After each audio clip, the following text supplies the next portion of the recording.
Hit the fan. Hit the fan. Hit the fan with Ben and Raj. And we'll do a Thanksgiving episode called Hit the Fan Tryptophan. It's just right there. All right. How do you find people you want to work with long term? Whether you're looking at bringing on a business partner or just trying to find employees you can count on, it's hard to know who will be the right fit. Hey, welcome to Growing a Fruitful Brand, where we discuss how to create and grow a brand that makes the world a better place for you, your customers, and your employees. I'm Ben Luters, founder and art director of Fruitful Design and Strategy. I'm joined by my business partner and brand strategist, Raj Lula. How do you find a good business partner? Like I just said, Raj is my business partner. But when I first started Fruitful, it was just me, and entrepreneurship can be a little bit lonely.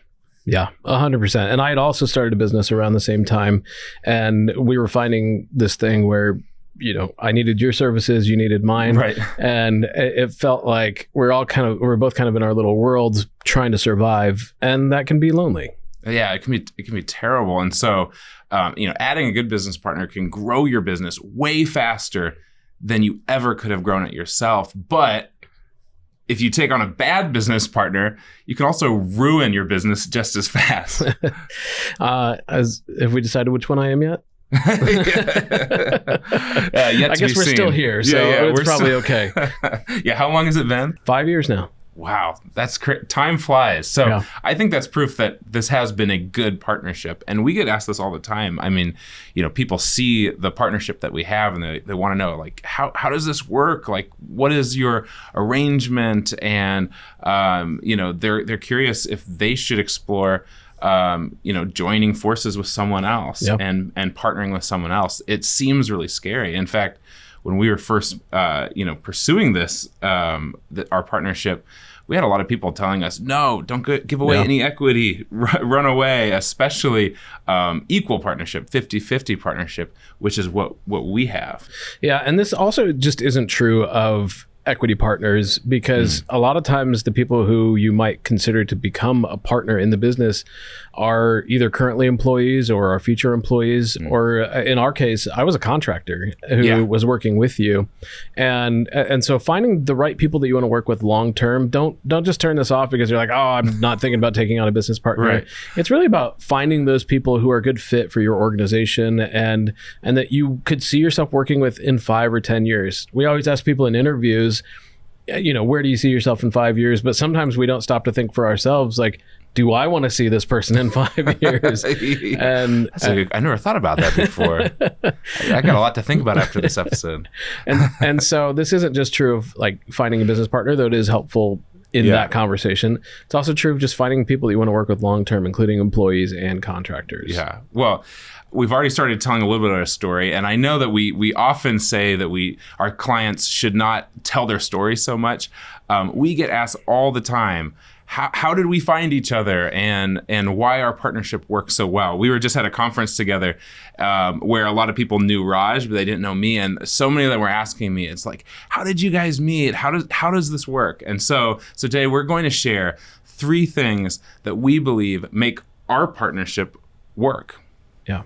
Before we do that, we have to give a little bit of context, because I know that probably to most everybody who listens, especially if they're new to Fruitful, it just looks like we're Ernie and Bert, or the 2 old guys in the Muppets, the Statler and Waldorf, for you nerds out there, and that we're just kind of a pair that we come together. But you started Fruitful, a long time ago in your basement, as you said.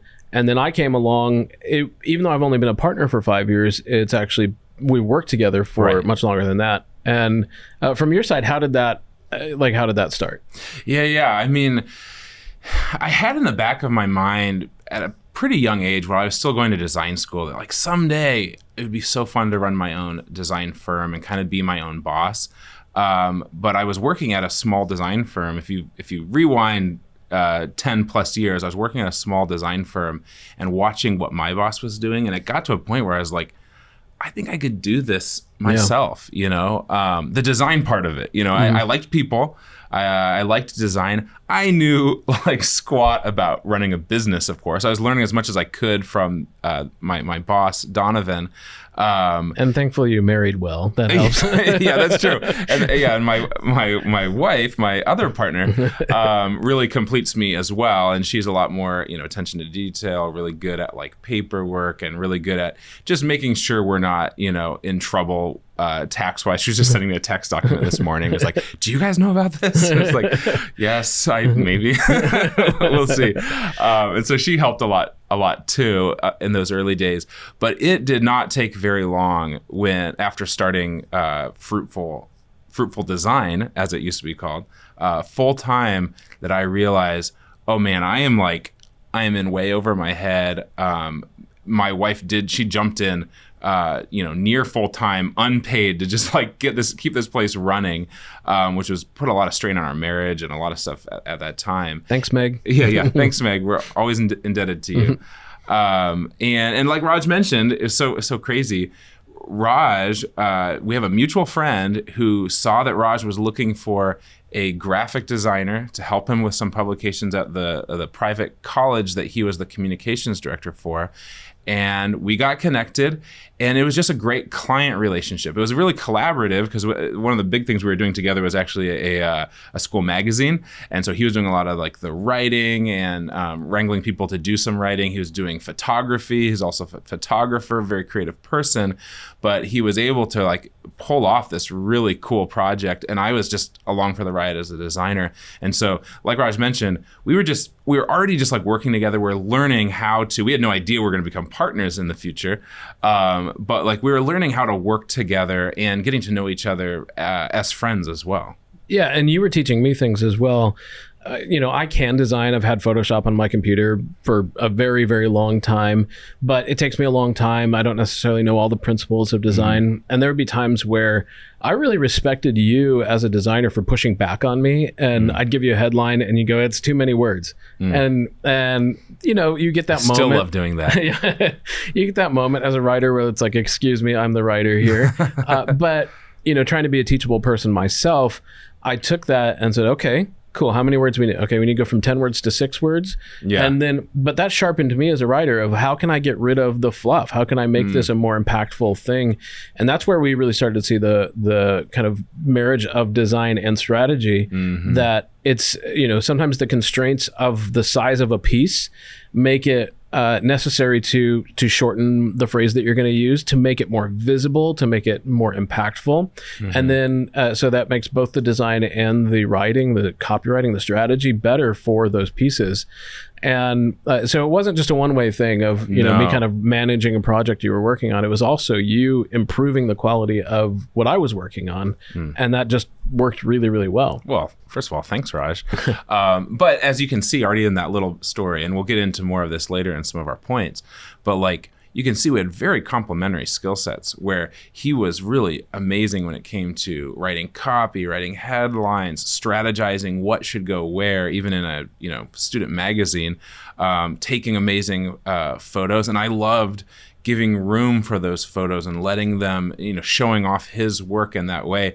And it was just a really like collaborative and a very just satisfying partnership already. Then, we're partnering as a more collaborative client, engagement, but we're having a ton of fun doing it. And so when Raj, a few years later, he leaves and he started his own photography business, and he started doing some strategy and content consulting on the side, he immediately started bringing me work. Yeah.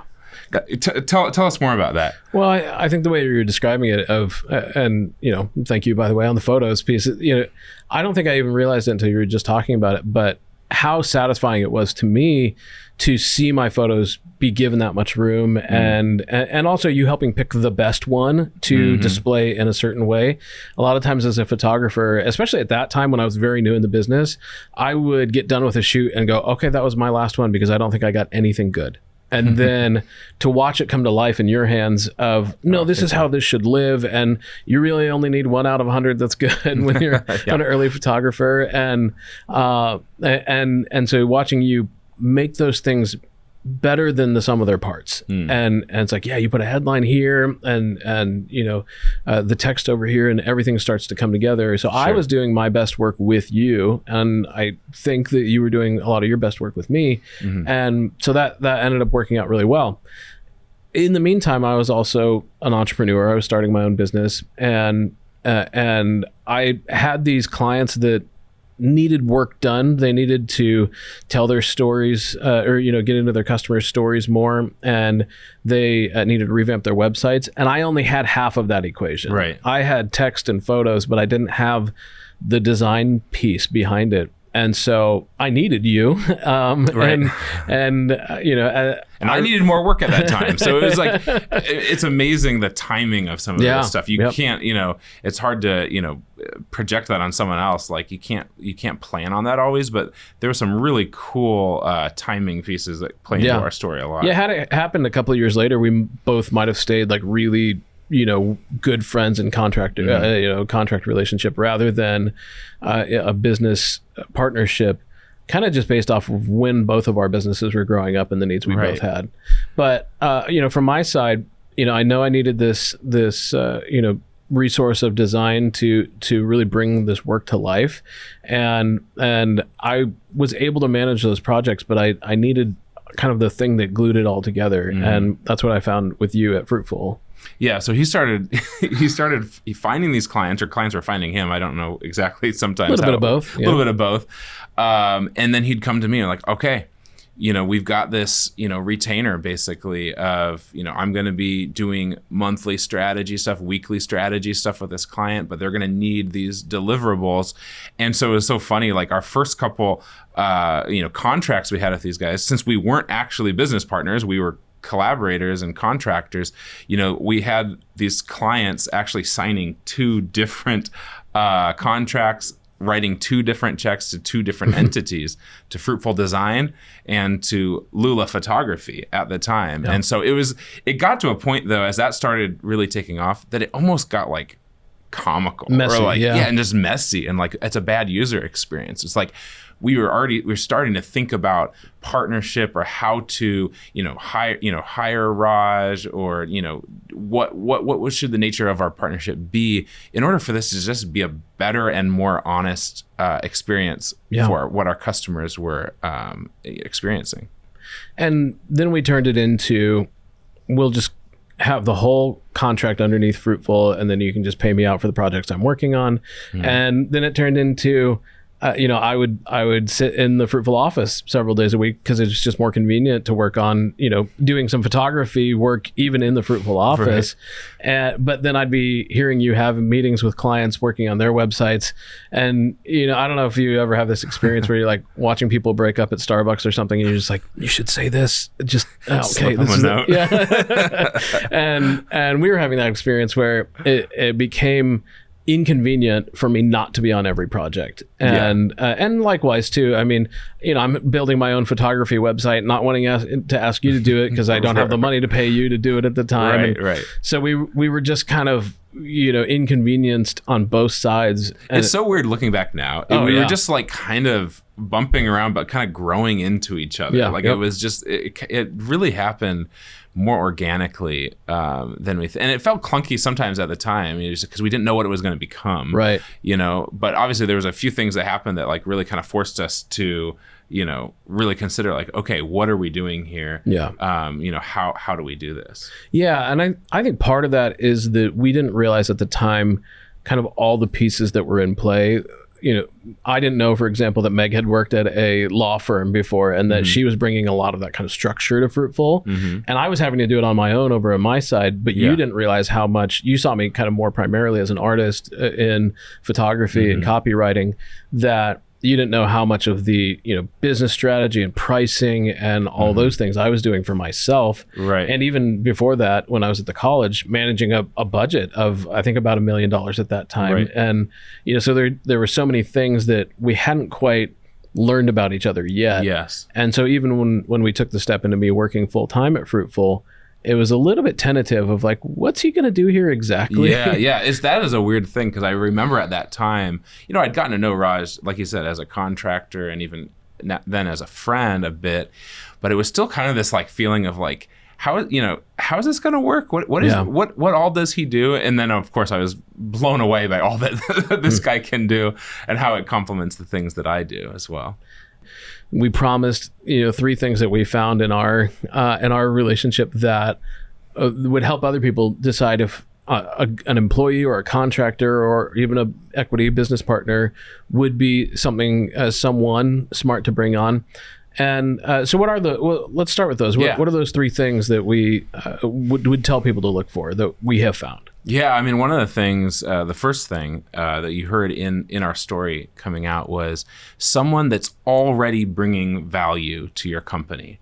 You want this, if you're going to partner with someone, you want it to feel the least risky as possible. You want it to not feel like a gamble. You want this to feel like a sure bet. You want to already know, not just in the abstract that this person has talents and skills and abilities, but you want to have been in the trenches with them. You want to, you want to know that they've already been bringing value to you and your business. And that was definitely true in our relationship. I mean, it got to a point where Raj was the face of my company to over half of our clients. And that felt kind of crazy. Like when people would think of Fruitful, his face would pop up before mine, like in people's minds, because he was that first point of contact and helping them with their strategy. And I was behind the scenes designing. That was a huge shift. I had gotten to a point where I was like, I am Fruitful. I just felt like I was, synonymous with our brand. And it's like, oh, here comes this guy. And he is bringing so much value, nurturing these relationships, and doing a lot of sales also. I mean, it's like I wasn't out there hustling the way that you were.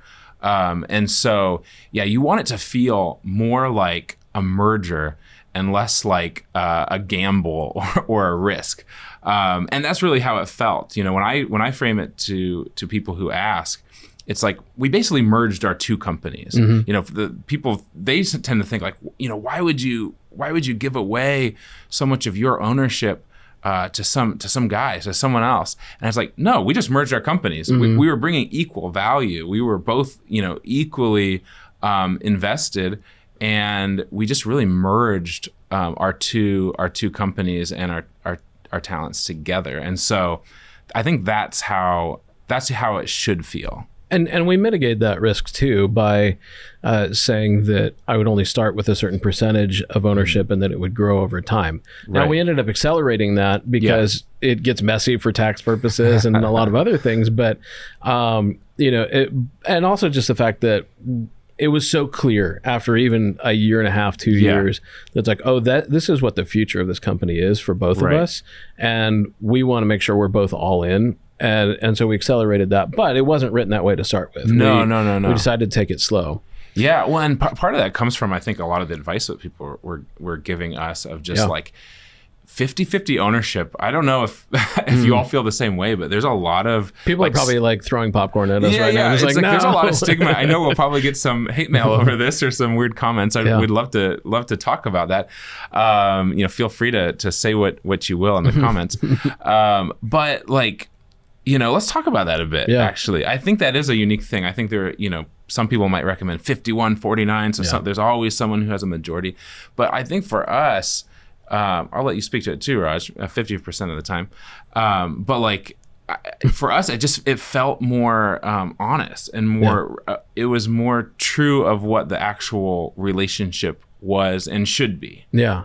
Well, and my dad was an entrepreneur, for all of the time that I can remember growing up. And I had seen unequal partnerships, where he was helping somebody else grow their business, whatever.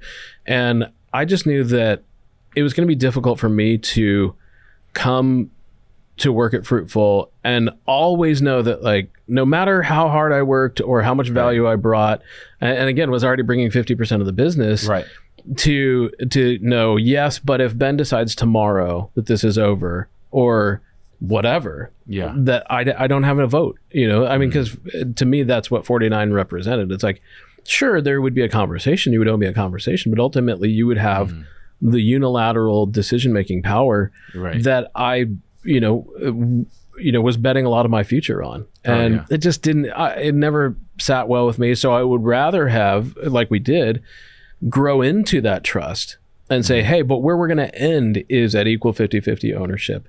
And that's the way that needs to be for both of us, to feel 100% in all the time. Think of it kind of like, in like a marriage relationship, you also want that to be 50-50, right? You don't want it, or 100-100, or whatever they say. Yeah. Which is really what this is. The 50-50 is representative of both of us giving 100% of ourselves to this. We're 100% invested. You never would want to see, a marriage or any other kind of partnership where it's like one is more invested than the other, or they get more out of it than the other. It just, that feeling of inequality just doesn't really work. And it's not just because, I'm so generous and so not greedy that I'd be willing to do that with a friend, but that I wanted 100% of Raj. Like I needed, there's a weight that comes with, a weight of responsibility that comes with ownership of a company, that any of you that are business owners, you know what I'm talking about, especially if you're going it alone. It can be just crushing at times, and knowing that there's someone else that is equally crushed that can carry that burden. I mean, I really wanted that. I really wanted that a lot. Not to crush Raj, but that, like, we've now over these 5 years, we've been through a lot. Yeah. There's been some tough stuff that we've gone through, but guess what? We got to go through it together. Right. And that makes it so much easier, even just to have someone to vent at the end of the day, or in a one-on-one, check-in together in a leadership meeting. Like, it hurts to see Raj experience hard things in the company. It's, I'm sure, hard for him to see me go through hard things, but like, we get to share each other's load. We get to hear each other out.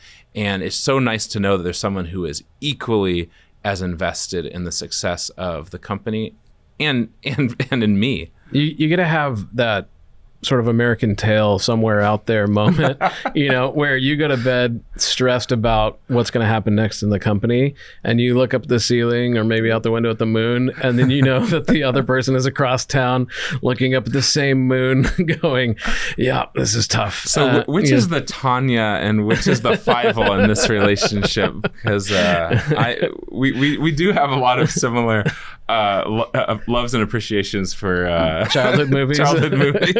You already heard our Muppet reference. I would have gotten a Waldorf and Statler. I would have gotten there. Yeah, you would have.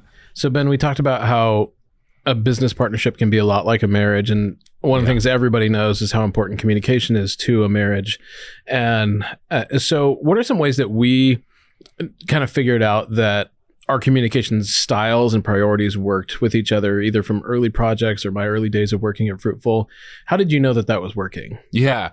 I mean, I think we've always noticed that we both have a high value for honesty, transparency, for just not there being any sense of, ambiguousness. Like we like to get things resolved. We don't like there to be lingering, emotions or feelings. It's like, hey, it is what it is. Here we go. Like, direct communication. And so I think even though we're, again, very different people in some ways, we both do kind of value that, like just that directness and that honesty. Yeah. For me, one of the things that I, really valued in our communication was that when I gave you feedback early as a designer, you would take that feedback, and there wasn't a lot of ego behind it. It was just like you knew to take whatever I needed to say and filter that. And you didn't always do exactly what I asked for, but you took the feedback and you made it better. You knew where I was trying to go with things, and you received it well. And I've worked with a lot of artists. My first 10 years of my career was, working with artists in nonprofit settings. And that can be a struggle with creative people. So I knew from my side that we could have honest conversations and get somewhere with it. Well, I did go home and cry every night, though. So there was a lot of tears you didn't see, for sure. But I know that ego, that designer ego, was like beat out of me in my first design job. And I would recommend for anyone in the design field, get a first job that just beats it out of you, that makes you throw away comps that you love and were so precious about that you just, didn't actually serve the client. So I appreciate that. And it's mutual, Raj. Like, I think, like you mentioned before, I sometimes had, things to say about your headlines being too long. And, we were in it for each other. From the beginning, like we wanted what was best for each other, but also for what we were doing. We wanted to create really good work. And so I think that was also kind of at the basis of our communication. We knew that we were never going to let the quality of our work slide, because of ego or even to just tiptoe around each other's feelings. Exactly. And one of the things that we've kind of learned over the years is that because of that, we have this spirit of earnestness around here. And, we're not playing games that are trying to manipulate each other. And if anything, we've been caught off guard a few times when we've dealt with people who aren't that way, where they're trying to work some kind of angle or something. And we just tend to be so forthright. And our clients do too, especially the really good relationships that you kind of attract what you are in those types of qualities and characteristics. If you have like that person in your life who, after talking with them or hanging out, you wonder to yourself, like, are they manipulating me? Or are they like, are they playing a game? And even if you're wondering, that's probably not the person that you want to be your business partner. I'm not saying that person's necessarily terrible, but you may not be communicating, working together super well, if that's even a thought. Yeah. So our last one here, Ben, I have a little bit of a story about my wife used to work at a university in California, and she was in a psychology class, and they were talking about what makes a healthy relationship. And the professor said, you really have to find someone who compliments you. And he's like, what do you think that means in a relationship? And this, sweet, probably 18, 19-year-old boy raised his hand and goes, well, your wife, should say good things about you. And of course, the professor meant compliments, as in, fills in your gaps and with an E, right? Yeah, with an E. And that's something that we've discovered, right? Is that to find a good business partner, it'd be easy, especially in the creative field, to find somebody who is very similar. Right. And it's like, cool, we're both artsy and creative and don't know how to run a business. And, it's all going to be sunshine and rainbows all the time. And, it's like, but that is something we found, that our differences actually make this relationship work really well. Yeah, I think sometimes with like employees, you might want a couple that like are more similar in strength to you. You can understand them, you can multiply your efforts, etc. I would say with a business partner, in our experience, having someone that is actually is wired pretty differently can really help, complete you in a lot of ways. And I know it's like, kind of cliche. I mean, it's similar in a marriage, like you said. And we do like actually compliment each other a lot. You've heard us do that a few times with an I. It's really important to see those differences as ways that we can be better together. And I do think, we are better together. There's things that Raj is somehow able to say that I totally agree with, but I just wouldn't be able to say it the same way because of just the way that we're wired. And we're able to go a lot further, a lot faster. Do you want to talk about some of the ways that we're different? I mean, people might already be able to guess, but maybe not. So one of us is an extrovert and the other is an introvert. Go ahead and just pause and guess which is. Go type in the comments below. I think you can guess just based on smiles per minute, which is true in this relationship. I am the extrovert. Yeah, definitely, yes. Ben. And again, you might think that might be a little bit of a clash, but I find Ben to be my shield at networking events because he's happy to meet other people. And but then Raj is a very functional introvert, by the way. He probably talks to more people than I do. He just cries at night about it. I hate that term, by the way. Functional, as if it's a disease. This is our first fight. You are watching. Speaking of communication, this is our first fight, and you're watching it. Sorry about that. No. It's fine. But people say say it all the time. And it's like, you never hear anyone say functional extrovert, do you? Right, Just exactly. assume that being an introvert is a problem. That's so bad. That's so wrong. I hope I haven't just offended like half of the entire world. So. Well, they're all people who are listening to this with headphones on by themselves, probably. So yes, you've offended the entire audience. No, but yeah, I mean, so Ben, in those social situations is often the one to kind of break the ice with people, but introverts are often known for depth and so going deep in relationships. So after he's met somebody, and then the problem with extroverts is that they always have the same conversation, which is like, oh, it's so great to see you. We should get coffee sometime, and then it never happens. Right. Whereas an introvert will come behind and be like, we actually should do that coffee, and I'd like to talk for 3 hours. And so, yeah, exactly. So that's a good call. We work well together in that way. Raj is much more business minded than I am. And I know I kind of alluded to that in our story a bit, but I tend to just be more people minded, relationship minded, design minded as well, like the work I care about. But when I was thinking of starting my business, I was really just thinking about the people I could work with and how more of the relationship side. And Raj comes in and is like, okay, this thing's got to be profitable though, and we got to do this, and you're not good at this, and you need to be doing and I'm going to do this. And he was much better at making sure we're not getting in trouble with taxes, etc.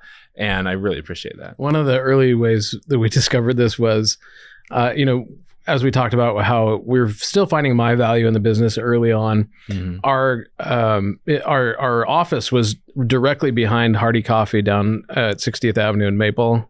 Hi, Autumn and the wonderful crew there at Hardy. But we were right behind them. And because of that, a lot of our friends would, patronize Hardy, and they would walk right by our door, and they'd see Ben. Everybody loves Ben. And they'd come in and they'd talk for, a long time. And I don't know if you know this adage in business, but time is money when it comes to especially service-based businesses. And so I came in heartlessly, locked the door. And it wasn't that we wouldn't say hi to people sometimes and let them in, but a lot of times it's a nice wave. Okay, great. Enjoy your coffee. And then we actually got back to work, and so that's probably actually a great example of I came in kind of... Every one of those people who came in became lifelong clients. We've made millions of dollars off of them, Raj. So I disagree. But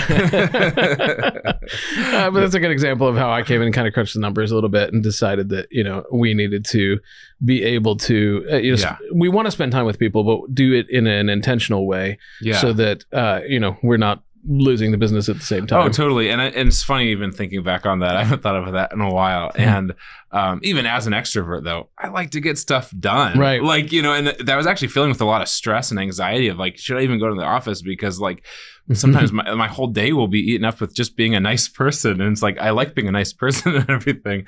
But like, I also wanted to make money and I also want to do stuff. And it's just nice to have that person like Raj to just be the, the steady person, be like, no, we're not doing this anymore. And you've been able to give me the voice and the words to say the thing that's like hard for me to say because I'm so afraid of yourself. Yeah, I'm afraid of hurting other people's feelings, but you're able to actually protect me a little bit. And in that, so I've always appreciated that. Likewise, and the same thing goes the opposite direction, where I will see the numbers, I'll see the strategic play, and you always remind me to think about how it impacts people and what conversations need to happen in order to make this happen, or whether we should choose not to do something, even if the opportunity is there or if the need is there, in order to care for people. And so we really have balanced each other really well in that. There's a bunch of other ways that we're different. Of course, that he's our principal designer. I'm our principal strategist. Ben tends to be a lot more optimistic, and I'm not going to call the opposite of that pessimistic. I like to call it realistic. I like to call optimistic realistic. Okay, so I want to just change that misnomer. And again, that's kind of an area where it's probably true, actually, that both optimism and a little bit of pessimism are both realistic because they're seeing different sides of the same thing. Yeah. Oh, totally. And I think too, like one thing that I think is actually good and healthy, and it again is similar to a marriage. I think probably over the last few years, Raj has probably become a little bit more optimistic, and I've maybe become a little bit more realistic at times. Like I know sometimes people are like, I know you're real sunshine and rainbow, so you got to be careful when you hear this news. And I'll hear it, I'm like, no, like I'm actually starting to think worst case scenario like you now. Like you've ruined me. No, but like in a good way. Like I'm, growing in that, and I would say you too. Like I feel like you've come a long way, and not quite as realistic, pessimistic as maybe you were before. Yeah, and there are ways where I have been a bit pessimistic at times where we'll suffer a setback. A contract doesn't go through the way we want it to, or something, and it's easy to feel like, oh, it's over. We might as well just pack it all up and be done. And you've helped me see more abundance in the world, and instead think about the opportunity that there is. Sometimes a no is a blessing. Sometimes a no is a really huge thing. And the longer that we've worked together, the more I've seen that. And so I think we have, we've rubbed off on each other in that way, but it's been a really, really good thing for both of us. So. Oh, thanks, Raj. Yeah. I totally agree. So as we kind of finish up here, we got those three things. We talked about a lot being like a marriage. And the reason for that is that a partnership, especially a business partnership, is a long-term committed relationship.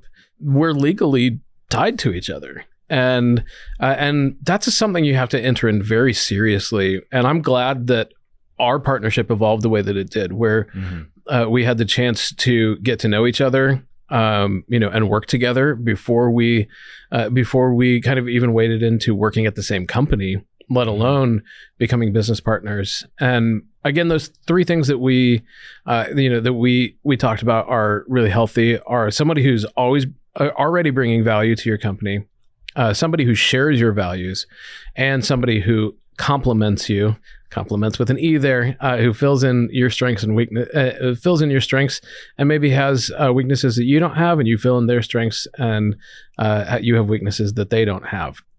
Again, very similar to any other kind of long-term relationship, and not just marriage, long-term friendship as well. You don't want your best friend to be getting you in the same kind of trouble they get themselves in. Right. But also sometimes if you're the more serious one and you need somebody to challenge you to go out and have fun, then you want that. You need those differences and those similarities. So much of it comes down to sharing those values, that being the bedrock of that relationship, whether that be business or personal. So we always like to end with some kind of challenge. How can you take action on this? Ben, what are some things that people can do to move towards action on, if they're considering hiring somebody or working closely with somebody? What might they do with this? Yeah. You can do this right now. Just write down your personal values, what you hold to be near and dear, and then ask your spouse or someone you trust how you communicate and operate, how they think you communicate and operate. Sometimes it's a little different than what we think, getting that outside perspective, and ask them where you're strong and where you're weak. Get that outside perspective as well. And then see if the person that you need is already in your life or in your business, kind of like Raj was already kind of involved in my business, or if you need to go out and find them. Yeah, if you've done those first two things, writing down your personal values, and not just values of morals and that kind of stuff, but even just how you value people operating in relationships with you. And then you ask someone you trust to talk about your strengths and weaknesses.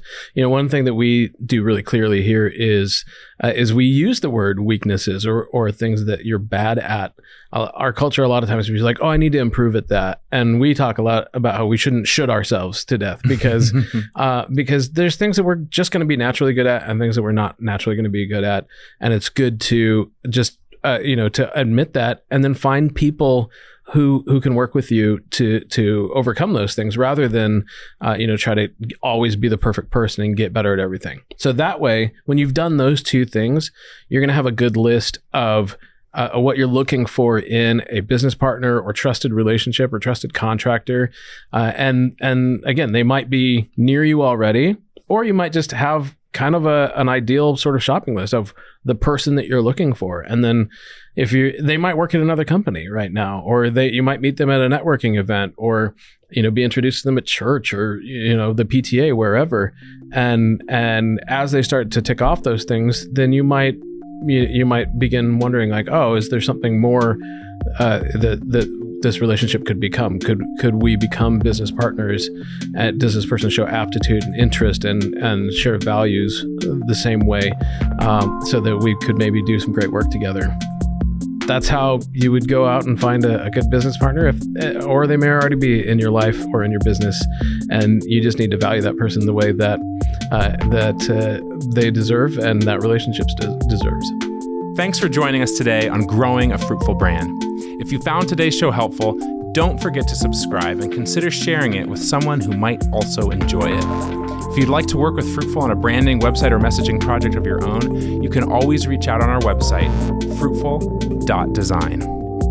So until next time, don't forget to grow something good.